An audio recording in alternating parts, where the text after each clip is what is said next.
Hello everyone. Today I'm going to talk about prediction of protein structural class based on symmetrical recurrence quantification analysis. To better understand what's going on, I'm going to break down each element of the framework. The framework can be divided into two parts: training phase and test phase. Test phase is where you define a classifier in training phase to predict protein structure. And training phase is where using training data to define the classifier. The first step in training phase is a simple reverse encoding followed by a binary coding.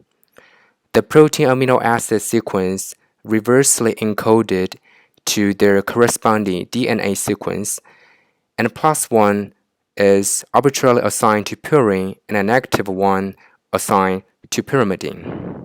And therefore, we have the binary representation of DNA sequence as well as protein sequence. The second step is the calculation of symmetrical recurrence features by constructing symmetrical recurrence plot. In this paper, 4 transformations are performed, and they are translation, inversion, reflection, and glide. To interpret these plots, I'm going to use translation as example. The diagonal line of the plot represents the occurrence of translation.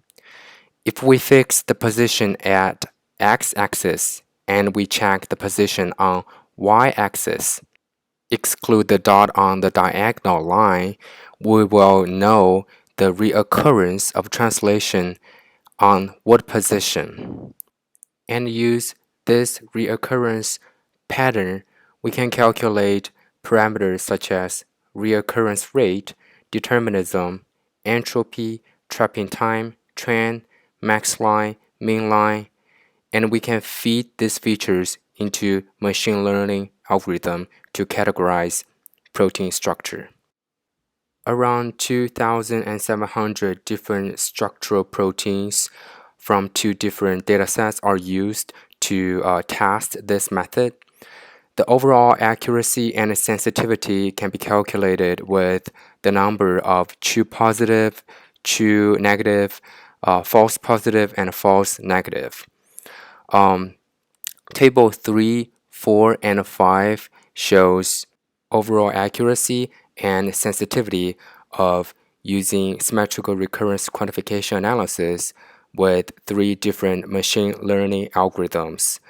And there are support vector machine, linear discriminant analysis, and random forest. The results are unbelievable good. For example, in Table 4, using this analysis with LDA algorithm, the overall accuracy are all above 95%. And for Table 5, using this analysis with random forest, the overall accuracy specifically for 8SRQAI achieved 100% accuracy for both datasets.